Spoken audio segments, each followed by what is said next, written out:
Assalamualaikum warahmatullahi wabarakatuh. Apa kabar? Ketemu lagi kita di mata kuliah antropologi. Di pertemuan keempat ini kita masih membahas tentang sub kedua, yaitu hubungan antropologi dengan ilmu-ilmu lainnya. Hampir semua bidang ilmu pengetahuan dan teknologi mengkaji hakikat dan pribadi manusia serta masyarakat. Itu berarti kajian mengenai manusia dan masyarakat bukan saja monopoli ilmu antropologi, melainkan kepedulian yang sangat umum dari hampir semua pakar yang membidangi berbagai disiplin ilmu, ya. Walaupun di lingkungan dunia antropologi terdapat sedemikian banyak cabang yang dengan sangat kaya merefleksi manusia dan masyarakat dalam kehidupan dan keseharian, seperti pakar arkeologi berusaha menggali dan merekonstruksi masyarakat kuno, semisal di Timur Tengah dan kawasan terpencil lainnya. Ada ilmu biologi manusia mengarahkan seluruh perhatian pada tulang-tulang fosil manusia purba. Ada ahli bahasa merefleksi keberadaan bahasa-bahasa di kawasan tertentu. Sementara itu, ada seorang pakar tradisi lisan menceburkan diri dalam mengkaji ulang kisah-kisah masa silam dan cerita mengenai perpindahan suku-suku dari tempat yang satu dengan tempat yang lainnya. Pusat perhatian uraian berikut tertuju pada mengkaji tempat ilmu antropologi di dalam jangkauan dan spekulasi ilmu-ilmu lainnya. Sementara itu dikaji juga pentingnya ilmu-ilmu lainnya dalam refleksi antropologi terhadap subjek dan objek penelitian dalam bingkai pengembangan ilmu-ilmu sosial. Perlu diperhatikan, tidak satu ilmu atau disiplin pun yang berdiri sendiri dan tidak pernah membutuhkan ilmu atau setidak-tidaknya sumbangan serta masukan dari ilmu-ilmu lainnya. Oleh karena itu, selalu ada relasi di antara disiplin ilmu yang satu dengan ilmu lainnya. Nah, ini ada beberapa hubungan antropologi dengan ilmu-ilmu lainnya. Yang pertama, hubungan antropologi dengan sosiologi. Sosiologi merupakan satu ilmu yang sangat dekat hubungannya dengan ilmu antropologi. Demikian dekatnya kedua ilmu ini sehingga sering orang tidak dapat membedakan secara tegas mana antropologi dan mana sosiologi. Ilmu antropologi, khususnya antropologi sosial, mulai sebagai himpunan bahan keterangan tentang masyarakat dan kebudayaan penduduk pribumi di luar Eropa untuk menjadi ilmu yang khusus karena ada kebutuhan orang Eropa untuk mendapatkan pengertian tentang tingkat-tingkat permulaan dalam sejarah perkembangan masyarakat dan kebudayaannya. Nah, ini ada perbedaan perkembangan sejarah ilmu antropologi dan sosiologi, yaitu sebagai berikut. Sejarah perkembangan ilmu antropologi telah menyebabkan bahwa ilmu ini sejak awal hingga sekarang terutama tertuju kepada pokok-pokok kajian dalam masyarakat dan kebudayaan suku-suku bangsa yang hidup di luar lingkungan kebudayaan bangsa Eropa dan Amerika. Sebaliknya, sejarah perkembangan ilmu sosiologi telah menyebabkan bahwa ilmu ini sejak awal hingga saat ini tertuju kepada objek penelitian dalam masyarakat dan kebudayaan dan bangsa-bangsa yang hidup dalam lingkungan kebudayaan Eropa, Amerika.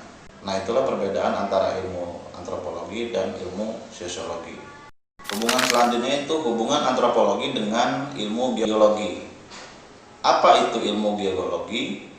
Ilmu geologi yang mempelajari ciri-ciri lapisan bumi serta perubahan-perubahannya.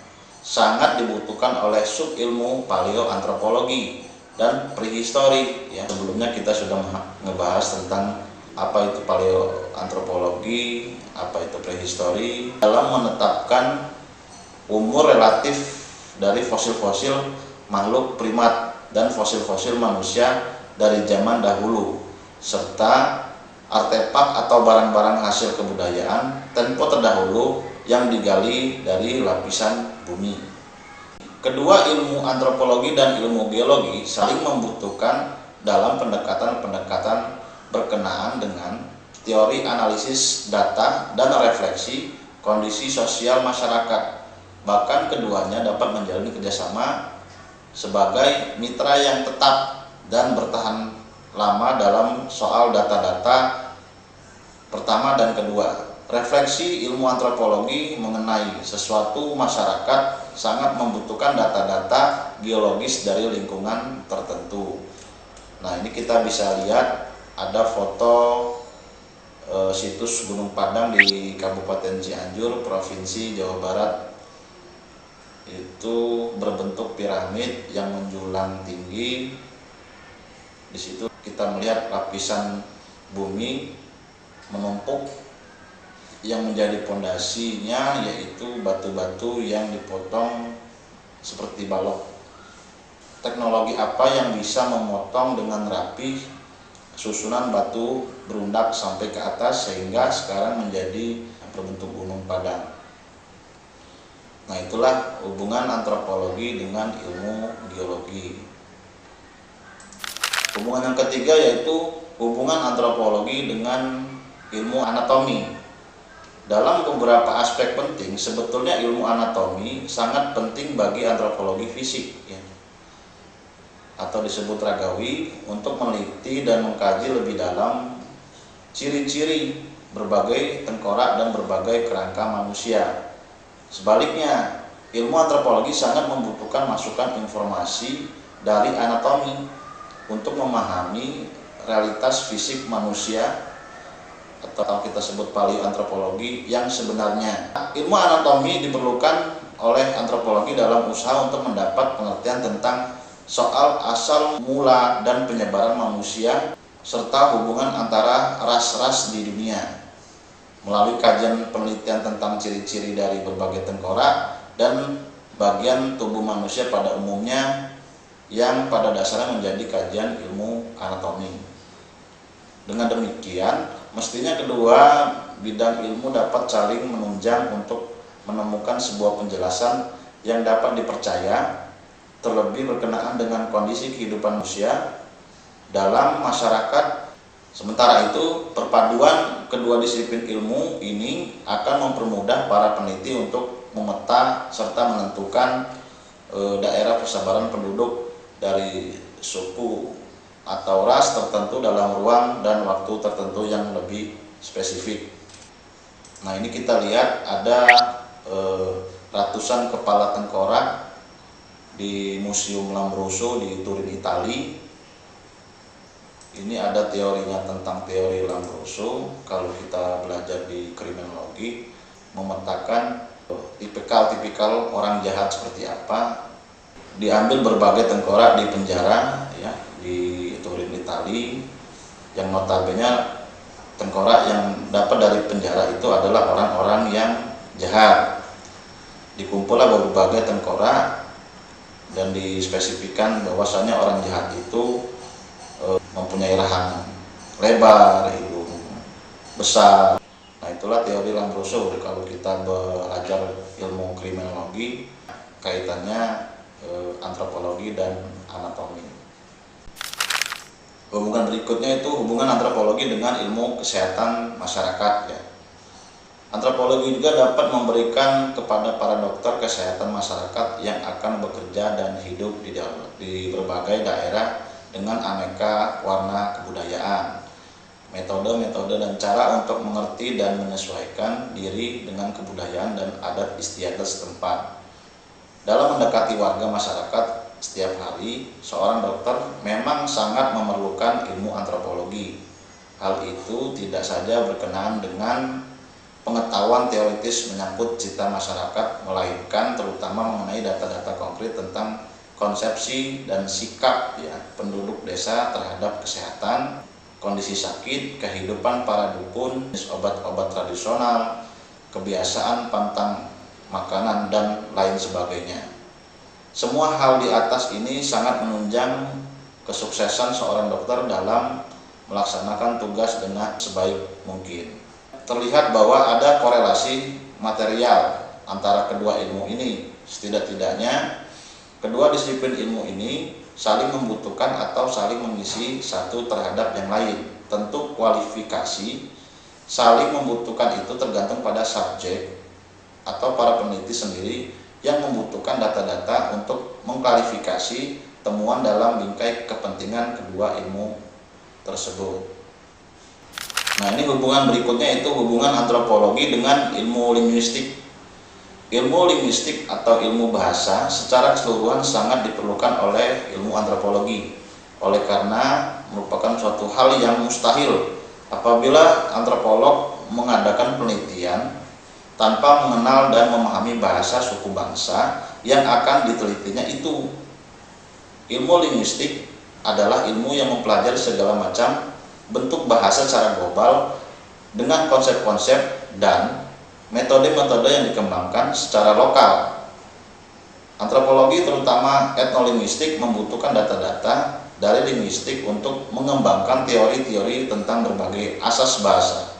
Sebaliknya, ilmu linguistik terutama linguistik klasik memerlukan metode-metode serta teori-teori yang dikembangkan etnolinguistik. Catatan penting, ciri manusia yang paling khusus adalah kemampuannya untuk menggunakan bahasa secara umum. Walaupun yang menggunakan lambang untuk berkomunikasi bukan saja manusia, melainkan juga makhluk ciptaan lainnya, di mana sesuai dengan insting atau kebiasaan yang telah lama terpola, makhluk-makhluk itu dapat menggunakan lambang dan tanda tertentu. Kemampuan yang ada pada manusia berkenaan dengan pengguna lambang-lambang itu tidak saja sebatas insting dan bawaan semata, melainkan berkembang dalam lingkungan dinamika kehidupan setiap hari di dalam masyarakat. Nah, ini ada gambar sebuah lukisan dinding di Teotihuacan ya. Teotihuacan, Meksiko, menggambarkan seorang yang mengeluarkan gulungan lisan dari mulutnya menimbulkan berbicara ya. Dalam penelitian antropologi sangat diperlukan bahasa untuk bisa berkomunikasi dengan informan-informan atau sumber data.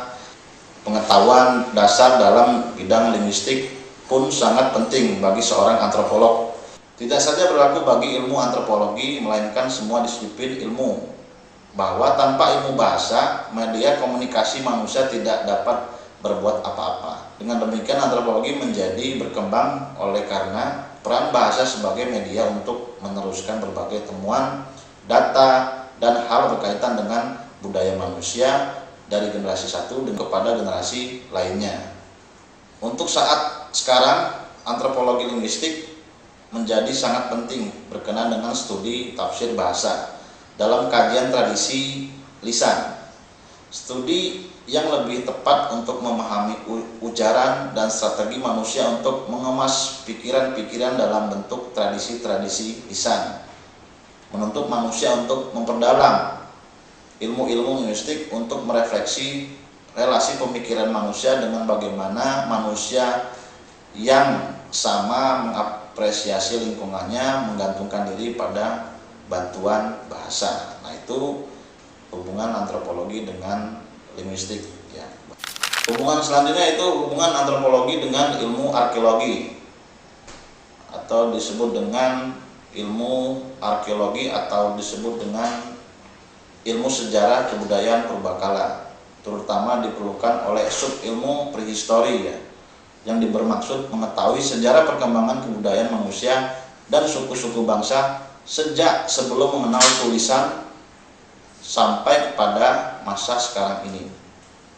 Arkeologi adalah cabang ilmu antropologi budaya, kita sudah belajar sebelumnya, yang mempelajari benda-benda dengan maksud untuk menggambarkan, menerangkan secara lebih cermat perilaku manusia.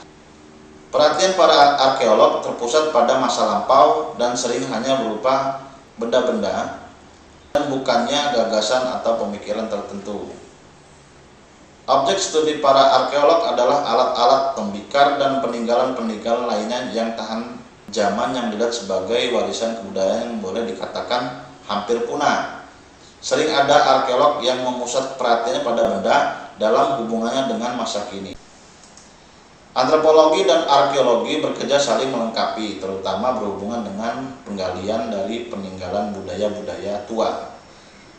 Jejaring yang dibangun di antara kedua bidang ilmu ini merupakan sebuah keharusan dalam rangka memperoleh hasil kajian yang dapat dipertanggungjawabkan dalam perspektif ilmu. Berkenaan dengan tren atau perhatian baru dari studi ilmu arkeolog masa kini, maka hal itu memberi masukan yang sangat berarti bagi analisis struktural yang diterapkan ilmu antropologi kontemporer. Yang pastinya bahwa kedua ilmu ini saling menunjang untuk menyajikan data serealistis mungkin. Nah, itu adalah hubungan antropologi dengan ilmu arkeologi. Nah, ini adalah gambar awal penemuan Candi Borobudur yang merupakan sejarah kebudayaan benda-benda purbakala. Ya. Hubungan selanjutnya itu hubungan antropologi dengan ilmu sejarah. Apa itu ilmu sejarah? Ilmu sejarah merupakan ilmu bantu yang sangat penting bagi antropologi, terutama dalam berkaitan mengenai sejarah awal dalam berkembangnya suatu suku bangsa yang dijadikan objek kajian atau penelitian. Pola pendekatan yang dilakukan ilmu antropologi ketika mengadakan studi mengenai manusia bersifat holistik dengan memperhatikan segala aspek kehidupan manusia dalam masyarakat. Berbagai persoalan dalam ilmu sejarah dapat dipecahkan dengan menggunakan metode ilmu antropologi. Seluruh naskah peninggalan tertulis, prasasti, dan dokumen-dokumen tua hanya dapat dipahami kalau telah dipelajari latar belakang masyarakat dan konteks budaya. Konsep-konsep tentang kehidupan masyarakat yang dikembangkan oleh antropologi dapat membantu para ahli sejarah untuk mendapatkan suatu pengertian tentang latar belakang suatu peristiwa sejarah tertentu di masa lampau. Para ahli ilmu antropologi sebaliknya memerlukan catatan-catatan sejarah, terutama sejarah dari suku bangsa yang sedang diteliti untuk memecahkan masalah-masalah, terutama masalah yang diakibatkan oleh pengaruh kebudayaan asing. Pemahaman tentang masalah-masalah seperti itu hanya dapat diperoleh dengan mengetahui sejarah terjadinya hal tersebut. Nah, itu adalah hubungan antropologi dengan ilmu sejarah. Hubungan berikutnya itu hubungan antropologi dengan ilmu politik. Dalam penulisan sebuah deskripsi etnografi tentang masyarakat suatu suku bangsa akan berhadapan dengan kekuatan dan proses politik lokal, serta aktivitas dari cabang-cabang partai politik. Misalnya, dalam menganalisa gejala-gejala itu, seorang antropolog perlu mengetahui konsep-konsep dan teori ilmu politik. Ilmu politik membutuhkan metode-metode analisis antropologis untuk memahami latar belakang manusia, masyarakat, dan peta politik suatu masyarakat atau politik tertentu. Itu berarti para politisi harus paham akan adat istiadat, kebiasaan, agama, dan pandangan-pandangan yang melatar belakangi kehidupan masyarakat tertentu. Sebaliknya, ilmu antropologi dalam mempelajari suatu masyarakat akan berhadapan langsung dengan kekuatan-kekuatan dan proses-proses memahami juga strategi politik, konsep-konsep, dan teori-teori politik yang dimiliki masyarakat yang sama. Nah, dari uraian di atas dapat dikatakan kedua ilmu ini saling melengkapi, baik berkenaan dengan teori dan pendekatan maupun berkaitan dengan aplikasinya dalam kehidupan bermasyarakat di setiap hari. Selanjutnya hubungan antropologi dengan ilmu geografi. Di sekolah di bangku SMA kita sudah belajar ilmu geografi ya. Ilmu geografi yaitu ilmu bumi yang mencoba mencapai pengertian tentang alam dunia ini dengan memberikan pelukisan tentang bumi serta ciri-ciri dari segala macam bentuk hidup yang menduduki muka bumi. Dengan demikian, antropologi yang juga mengkaji manusia sebagai salah satu makhluk di muka bumi maka sangat memerlukan bantuan ilmu ini. Geografi bertujuan mempelajari dan mencapai suatu pengertian tentang alam dunia ini dengan gambaran-gambaran tentang bumi dan ciri-ciri bumi serta segala makhluknya seperti flora dan fauna. Salah satu makhluk yang diteliti adalah manusia juga yang sangat beraneka ragam dalam rupa maupun sifatnya. Dalam hal ini, geografi tidak dapat mengabaikan antropologi sebagai satu-satunya ilmu yang mampu menyelami masalah keanekaragaman manusia itu dengan lebih lengkap dan teliti. Sebaliknya, seorang ahli antropolog perlu mengerti juga tentang ilmu geografi karena kebudayaan manusia sering dipengaruhi oleh alam lingkungannya. Letak geografis lokasi dengan mempengaruhi berbagai kajian antropologis, baik mengenai tata dan peta letak sebuah pemukiman maupun perilaku sosial warga atau penghuni lokal tertentu. Letak geografis dapat berakibat secara berbeda bagi manusia dalam merancang mata pencarian dan ekonomi masyarakat, yang pada gilirannya juga mempengaruhi tingkah laku ekonomis setiap warga dalam rentang waktu tertentu. Nah, itu adalah hubungan antropologi dengan ilmu geografi. Di sini ada peta kuno Indonesia tahun 1810. Keadaannya seperti ini, menandakan geografis bumi Indonesia ya. Selanjutnya, hubungan antropologi dengan ilmu ekonomi ya. Mengkaji bagaimanakah perilaku ekonomi suatu masyarakat suku bangsa tidak akan terlepas dari bagaimana sikap dasar suatu masyarakat, struktur suatu masyarakat, cara berpikir, cara pandangan, dan sebagainya. Pada dasarnya, antropologi juga memerlukan kajian ilmu ekonomi sebagai uraian terdahulu yang akhirnya menimbulkan suatu konsep ilmu bagian khusus dalam antropologi atau disebut spesialisasi, yaitu antropologi ekonomi. Dalam pembangunan ekonomi dewasa ini, terutama di negara-negara di mana jumlah masyarakat pedesanya masih mayoritas, sangat dibutuhkan pengetahuan dan komparatif tentang sikap cara pandang terhadap kerja, kekayaan gotong royong, dan berbagai unsur lain dan sistem kemasyarakatan di kawasan tersebut. Dalam hal ini, peran ilmu antropologi tak dapat diabaikan oleh ilmu ekonomi, terlebih upaya meningkatkan kualitas kehidupan ekonomi masyarakat. Pembangunan ekonomi selalu berbasis pada kebijaksanaan lokal. Itu berarti kajian ekonomi masyarakat sangat membutuhkan refleksi antropologis. Dan sebaliknya, kajian ekonomi masyarakat merupakan bahan atau data-data yang baik bagi refleksi antropologi pembangunan. Temuan Kunchoro-Ningrat ya, dalam bukunya Kunchoro-Ningrat berlakunya yakni bahwa negara-negara yang penduduk pedesanya lebih banyak dibandingkan jumlah penduduk kota, kekuatan dan proses hukum-hukum ekonomi berlaku dalam aktivitas kehidupan ekonominya sangat dipengaruhi sistem kemasyarakatan, cara berpikir, pandangan, dan sikap-sikap hidup dari warga masyarakat perdesaan itu. Nah, itu adalah hubungan kaitannya antropologi dengan ilmu ekonomi. Nah, ini terakhir ya, ada hubungan antropologi dengan ilmu hukum adat. Metode penelitian dalam antropologi banyak dipergunakan oleh peneliti hukum adat sejak permulaan abad ke-20 ya, 19 sekian. Antropologi penting karena hukum adat bukan merupakan suatu sistem hukum yang telah diabstraksikan sebagai aturan-aturan dalam kitab undang-undang, melainkan timbul hidup langsung dari masalah-masalah perdata yang berasal dari dalam aktivitas. Ilmu hukum adat membutuhkan metode-metode antropologi untuk melakukan penelitian. Ilmu hukum adat membutuhkan metode-metode antropologi untuk melakukan penelitian. Metode antropologi terlebih analisis struktural untuk menemukan akar persoalan sangatlah dibutuhkan dalam setiap kajian ilmu hukum positif. Ketelitian untuk menelaah berbagai perundang-undang dapat dijadikan sebagai modal dasar atau fondasi analisis yang pada sewaktu dapat diaplikasikan oleh ilmu sosial. Sementara berbagai bahan refleksi antropologi dapat menjadikan masukan yang bermanfaat bagi kajian hukum atas kebiasaan dan tradisi masyarakat setiap hari.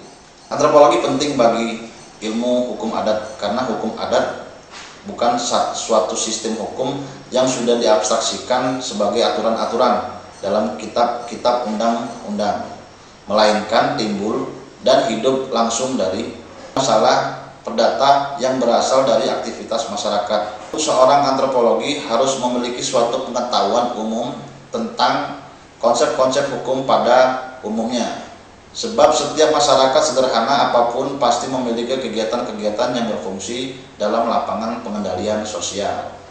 Nah, itu adalah hubungan antropologi dengan ilmu hukum adat. Demikianlah pertemuan kali ini kita akhiri. Assalamualaikum warahmatullahi wabarakatuh. Terima kasih.